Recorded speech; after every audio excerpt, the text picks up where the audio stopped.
افسوس، شجاعت کا بیٹا زرداری سے ڈالر مانگ رہا ہے۔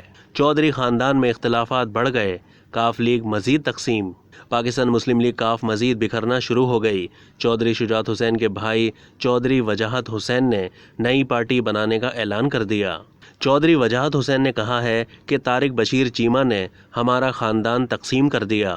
چودھری وجاہت حسین نے نئی پارٹی بنانے کا اعلان گجرات میں میڈیا سے گفتگو کے دوران کیا۔ انہوں نے کہا ہے کہ ہم نئی جماعت بنائیں گے۔ چودھری شجاعت حسین کو ان کے بیٹوں نے یرغمال بنا رکھا ہے۔ چودھری شجاعت حسین نے مجھے کہا کہ عوام کو پیغام دوں کہ وہ اور پرویز الہی ایک ہیں۔ چودھری وجاہت حسین نے کہا کہ طارق بشیر چیمہ نے ہمارے خاندان کو تقسیم کر دیا۔ افسوس ہے، شجاعت حسین کا بیٹا زرداری سے ڈالر مانگ رہا ہے۔ سالک حسین کا گجرات کی سیاست سے کبھی کوئی تعلق نہیں رہا۔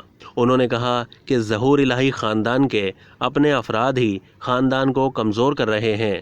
چودھری شجاعت نے مجھے کہا ہے کہ عوام کو پیغام دو کہ میں اور پرویز الہی ایک تھے اور ایک ہیں۔ کیا وقت آ گیا ہے کہ ایک بھائی آگے ہے جبکہ دوسرے بھائی کے پیچھے پولیس نظر آتی ہے۔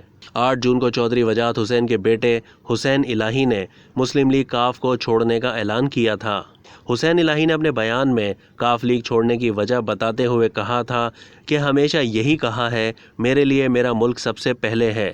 کاف لیگ کے ساتھ اپنا سیاسی سفر ختم کر رہا ہوں۔